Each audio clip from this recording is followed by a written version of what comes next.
Hi, I'm Dr. Nicole Hemkes, owner and medical director of Advocate MD.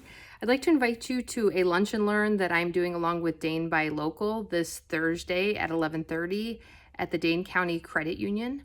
We're going to be talking about strategies for small businesses to reduce their healthcare cost.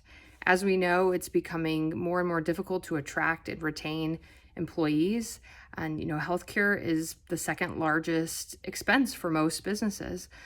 So we are going to be talking about a model of care called direct primary care, which is a non-insurance based membership model, and also strategies of how to pair this with catastrophic coverage. And this would be a way for small businesses to not only reduce their healthcare cost, but also improve the quality and access to care that their employees have.